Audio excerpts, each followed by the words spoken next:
ಕಾರ್ಯಕ್ರಮದಲ್ಲಿ ಇನ್ನೂರ ಅತಿಥಿಗಳಾಗಿ ನಮ್ಮೊಂದಿಗೆ ಇರುವವರು ತುಳುವ ಸಿರಿ ಬಿರುದಾಂಕಿತ ಚಿಕ್ಕ ಶೆಟ್ಟಿಯವರು. ಹಲವಾರು ರಿಯಾಲಿಟಿ ಶೋಗಳಲ್ಲಿ ತನ್ನ ವಿಶೇಷತೆಯನ್ನು ಮೆರೆದಂತಹ ಚಿಕ್ಕ ರಾಜಕುಮಾರತಿ ಅಂತ ಹೇಳಬಹುದು. ಬಹುಮುಖ ಪ್ರತಿಭೆ. 2022ರಲ್ಲಿ ಅತ್ಯುತ್ತಮ ಮಕ್ಕಳ ಕಲಾವಿದೆ ಪ್ರಶಸ್ತಿಯನ್ನು ಪಡೆದಂತಹ ಇವರು ಹೇರೂರು ವೇಣುಗೋಪಾಲ್ ಶೆಟ್ಟಿ ಮತ್ತು ಪೆರಾರ ಮುಂಡಬೆಟ್ಟು ಗೊತ್ತು ಅರ್ಪಿತಾ ಶೆಟ್ಟಿ ಇವರ ಸುಪುತ್ರಿ. ಈವರೆಗೆ ಸುಮಾರು ಸಂಖ್ಯೆ ಹೇಳಲಿಕ್ಕೂ ಕೂಡ ಹೆದರಿಕೆ ಆಗ್ತದೆ, ಯಾಕಂದ್ರೆ ಅಷ್ಟು ಕಾರ್ಯಕ್ರಮಗಳನ್ನು ನೀಡಿದವರು. 1500ಕ್ಕೂ ಹೆಚ್ಚು ಪ್ರದರ್ಶನಗಳನ್ನು, ಅದರಲ್ಲೂ ಕೂಡ 200 ಯಕ್ಷಗಾನ ಪ್ರದರ್ಶನಗಳನ್ನು ನೀಡಿದ್ದು ಕಳೆದ 15 ವರ್ಷದಲ್ಲಿ ಸುಮಾರು 700ಕ್ಕೂ ಹೆಚ್ಚು ಪ್ರಶಸ್ತಿ ಹಾಗೂ ಸನ್ಮಾನಗಳನ್ನು ಪಡೆದುಕೊಂಡಂತಹ ಇವರು ಅಂತ ಹೇಳಲಿಕ್ಕೆ ನಮಗೆಲ್ಲ ತುಂಬಾ ಅಭಿಮಾನವಾಗ್ತಾ ಇದೆ. ವಿಶೇಷವಾಗಿ dance India dance little masters G ಟಿವಿಯಲ್ಲಿ ನಡೆದಂತಹ ಸ್ಪರ್ಧೆಯಲ್ಲಿ 2014ರಲ್ಲಿ ಬಹುಮಾನ ಪಡ್ಕೊಂಡಿದ್ದಾರೆ.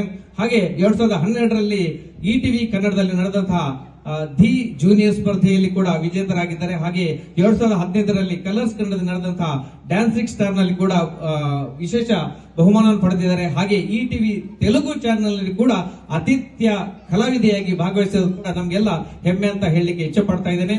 ಭರತನಾಟ್ಯ, ಸೆಮಿ ಕ್ಲಾಸಿಕಲ್ ಹಾಗೂ ಕಂಟೆಂಪರರಿ ನೃತ್ಯಗಳಲ್ಲಿ ಪರಿಣಿತರಾಗಿದ್ದು ಯಕ್ಷಗಾನ ಕಲಾವಿದೆಯಾಗಿ ಕೂಡ ಹೊರಹೊಮ್ಮುತ್ತಿರುವುದು ನಮಗೆಲ್ಲ ಅಭಿಮಾನ ಅಂತ ಹೇಳಲಿಕ್ಕೆ ಇಚ್ಛೆ ಪಡ್ತಾ ಇದ್ದೇನೆ.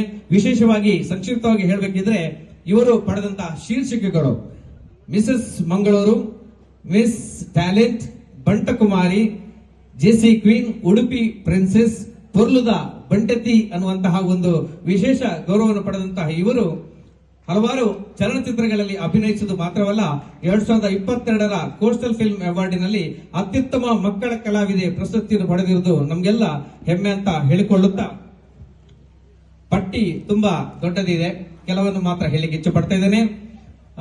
ರಾಷ್ಟ್ರೀಯ ಪ್ರಶಸ್ತಿ ಶಿಫಾರಸಿಗೆ ಆಯ್ಕೆಯಾದವರು: ಕರ್ನಾಟಕ ರಾಜ್ಯ ಅಪರೂಪದ ಸಾಧನಾ ಪ್ರಶಸ್ತಿ, ದಕ್ಷಿಣ ಕನ್ನಡ ಜಿಲ್ಲೆಯ ಅಪರೂಪದ ಸಾಧನಾ ಪ್ರಶಸ್ತಿ 2017, ದಕ್ಷಿಣ ಕನ್ನಡ ಜಿಲ್ಲಾ ರಾಜ್ಯೋತ್ಸವ ಪ್ರಶಸ್ತಿ, ಕರ್ನಾಟಕ ರಾಜ್ಯೋತ್ಸವ ಸಾಧಕ ಪ್ರಶಸ್ತಿ, ಕಾಸರಗೋಡು ಮಕ್ಕಳ ದಸರಾ ಗೌರವ ಪ್ರಶಸ್ತಿ, ತುಳುವ ಸಿರಿ ಪ್ರಶಸ್ತಿ, ಕಲಾರತ್ನ ಪ್ರಶಸ್ತಿ, ಕರ್ನಾಟಕ ಪ್ರತಿಭಾ ರತ್ನ. ಹೀಗೆ ಪಟ್ಟಿ ಓದುತ್ತಾ ಹೋದರೆ ಬಹಳಷ್ಟಿದೆ. ನಮ್ಮ ನೃತ್ಯ ತಂಡಗಳು ಕಾಯ್ತಾ ಇದೆ.